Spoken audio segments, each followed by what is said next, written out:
There's a sound in the Ohio brush that can vibrate your eyeballs in their sockets, and when I sent the audio to a Navy sonar tech, he warned me it wasn't a throat making that noise, it was an output.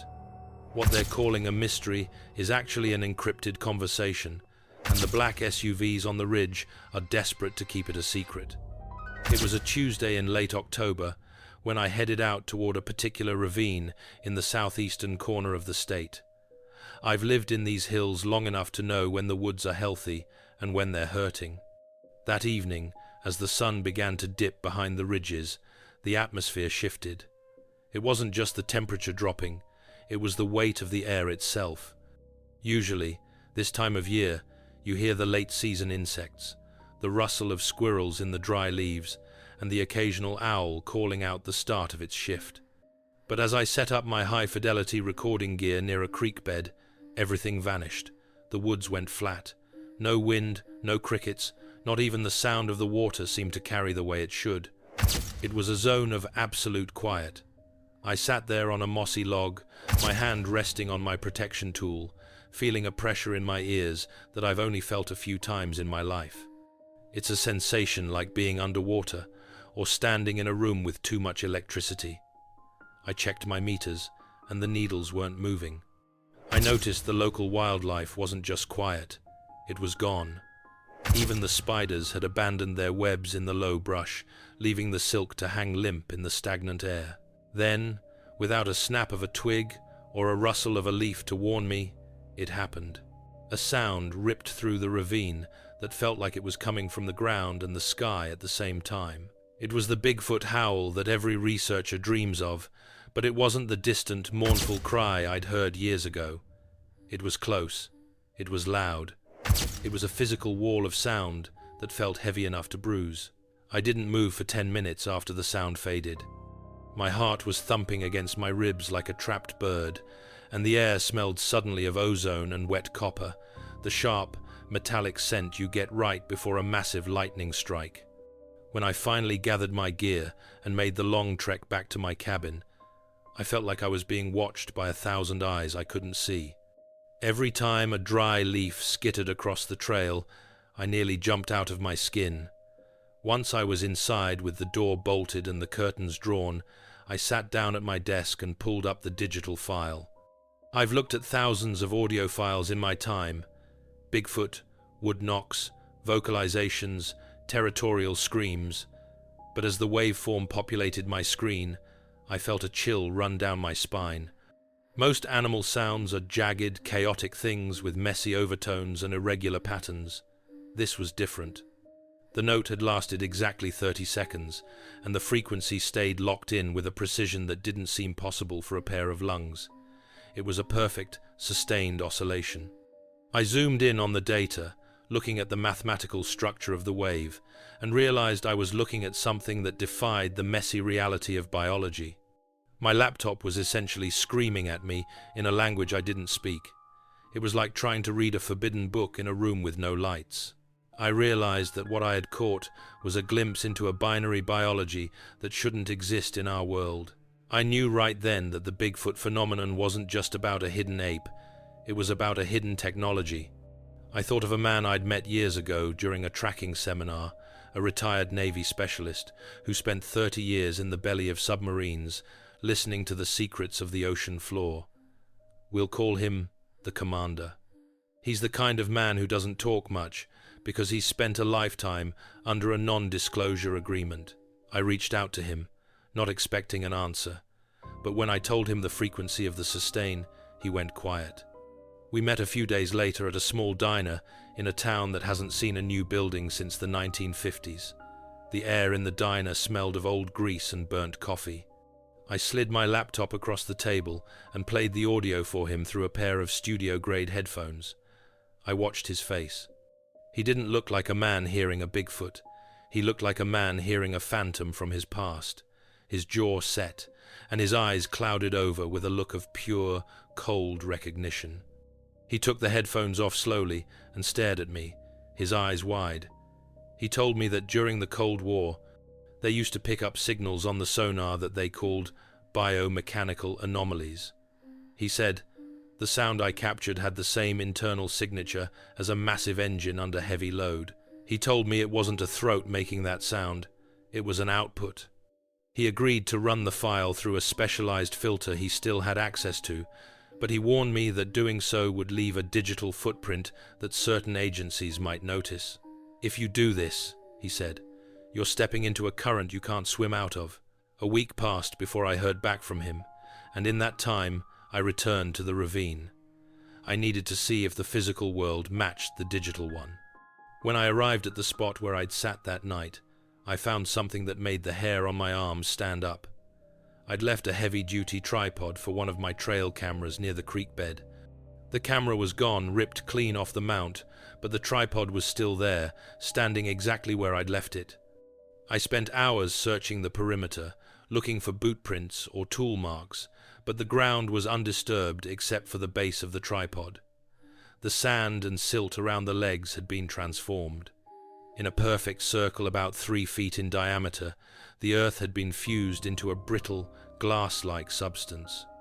I checked for signs of a lightning strike or unauthorized chemical dumping, but there was no scorching. It was translucent, as if the very atoms of the sand had been shaken until they melted into one another. I reached down and touched it, expecting it to be hot, but it was ice cold. I realized then that my trail cameras hadn't just been taken. They'd gone black seconds before the sound hit. The high-frequency vibration had likely shorted the internal circuitry before the physical encounter even began. Each discovery I was making was like a new rung on a ladder, and I was climbing into a territory where the rules of the natural world no longer applied. I wasn't tracking a primitive Bigfoot anymore. I was tracking a high-energy phenomenon that chose to look like one. That evening, as the light began to fail, and the shadows grew long and distorted, I stayed in the ravine. I sat as still as the stones around me, breathing through my nose, trying to become part of the brush. The woods were quiet again, but it was a waiting silence. About 20 yards to my left, I heard a sound that didn't belong. It wasn't the snap of a branch or the rustle of a squirrel. It was a pop, like the sound of air rushing into a vacuum, followed by a faint, electric hum. I turned my head slowly, and there, standing between 2 ancient oaks, was what I first took for a black bear, but as I adjusted my focus, the shape shifted. It was a Bigfoot, massive, at least 8 feet tall, but its outline was shimmering. It was as if I was looking at the creature through a sheet of moving water or a heat haze on a summer road. I could see the massive bulk of the shoulders and the heavy, sloped brow, but the hair seemed to bend the light around it, making it nearly impossible to focus on. It moved, and there was no sound. No leaves crunching, no heavy footfalls. It was a glitch in the forest, a physical presence that was somehow out of phase with the world I lived in. I felt as though my time on this earth might be reaching its conclusion if I made the wrong move. I didn't reach for my camera or my protection device.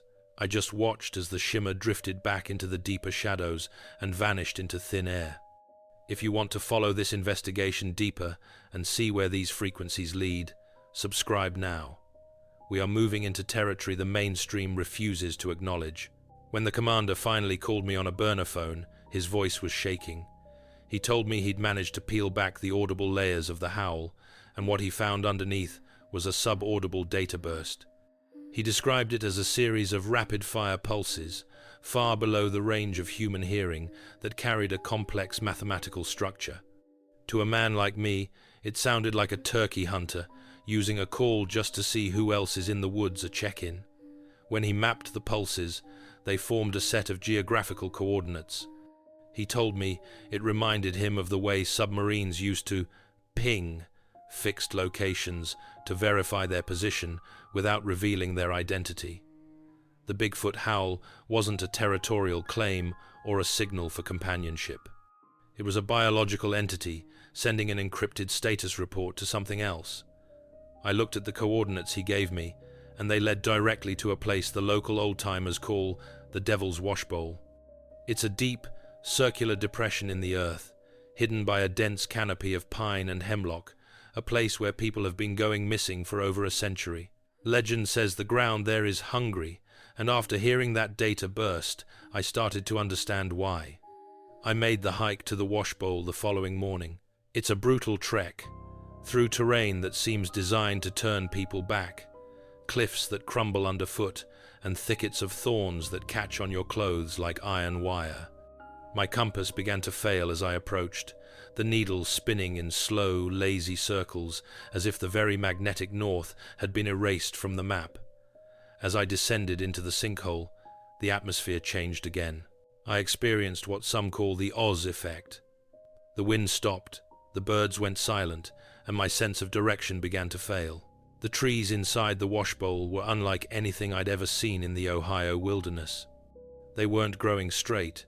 They were twisted into deliberate geometric arches, woven together to form a structure that looked more like an intentional hallway than a natural forest. The ground was devoid of life, no ferns, no weeds, just a thick layer of fine, grey ash that felt like walking on a grave. At the center of the depression, the ash was packed so tight it felt like concrete.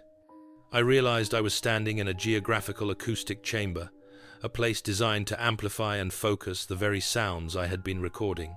I set up a seismic microphone, the kind used to detect tectonic shifts, and I put on my headset.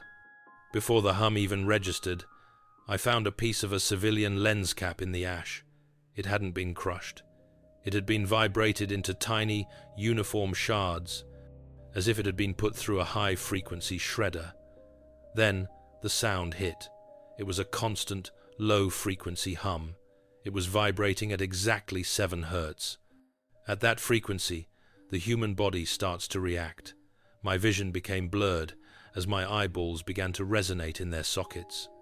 I felt a wave of nausea and a sense of profound existential unease that made me want to claw my way out of the bowl. I noticed the fine hairs on my arms standing straight up, oscillating so fast they were a blur. My skin felt prickled, like I'd spent too much time under a sun lamp. I realized that the Bigfoot howl I had captured in the ravine was just the surface-level response to this subterranean hum. The earth itself was broadcasting, and the creatures were the receivers. This wasn't a local mystery. It was a network. That was when I looked up at the ridge and saw 3 black vehicles parked perfectly still against the horizon. They were military-grade SUVs, outfitted with arrays of thermal optics and satellite gear that no civilian should own. They weren't moving. They were just watching the washbowl. I realized then that I was being watched by 2 different entities. One was an ancient Bigfoot presence, and the other was modern and bureaucratic. Suddenly, a low-flying drone, completely silent, drifted over the rim of the washbowl. I pressed my face into the cold ash, holding my breath until my lungs burned, as the shadow of the craft passed just feet above me. I could hear the faint crunch of gravel from the ridge, the sound of a door closing, then the muffled squelch of a radio. I spent the next 4 hours playing a cat-and-mouse game through the thickest brush I could find, feeling the heat of their sensors searching the tree line. They were using phantom broadcasts on the radio bands, old weather reports from the 70s, to jam any real-time signals in the area. Along a game trail that led out of the washbowl, I found something the patrols must have missed. It was a discarded tracking collar, but it wasn't like the ones used by wildlife biologists. It was made of a heavy, non-reflective composite material, and it had been pulled apart. The edges of the break weren't cut by a saw or a knife. They were frayed, as if the material had been pulled until it snapped by sheer, raw strength. It was a high-tech tag meant for a Bigfoot, something far more powerful than a bear. It told me everything I needed to know. The government agencies patrolling these ridges aren't trying to study a new species. They are trying to manage a containment. That night, I did something that most people would call reckless. I went back to the ravine with a high-output speaker system. I wanted to see what would happen if I played the handshake back to the woods. I set the volume to match the decibel level of my original recording, and I hit play. The sound rolled out across the valley, a deep, resonant scream that shook the leaves on the trees. For a minute, there was nothing but the echo. Then, the ground began to vibrate with that 7 Hertz hum, Out of the darkness, 3 figures emerged. They didn't run. They walked with a deliberate, heavy grace. In the moonlight, I could see that they weren't the Bigfoot apes of the popular imagination. They had a posture that was almost military, and their eyes didn't reflect the light like a deer's. They seemed to absorb it. They were primal sentinels, standing at the edge of my light, communicating in a series of clicks and chest-resonating hums. I was terrified, but I felt a sense of wonder that surpassed the fear. One of them stepped forward, and for a second, the frequency stopped. It spoke not in words, but in a sound that felt like a memory. I understood then that my physical existence was a very small thing in the presence of something so old. What do you think these beings truly are? Are they the original inhabitants of this land, or something far more strange? Share your thoughts in the comments and tell me which mountain mystery you want me to track next. As the closest creature stepped into the clearing, the shimmering effect I'd seen before intensified. Its skin had a metallic, iridescent quality, shifting from dark brown to a dull silver as it moved. It wasn't Bigfoot hair in the traditional sense.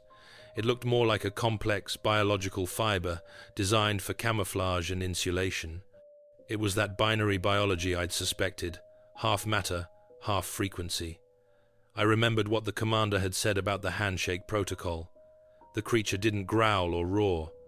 It made a sound that vibrated through my chest cavity, a sequence of tones that felt like they were being projected directly into my mind. It was a feeling of ancient recognition, a memory that didn't belong to me.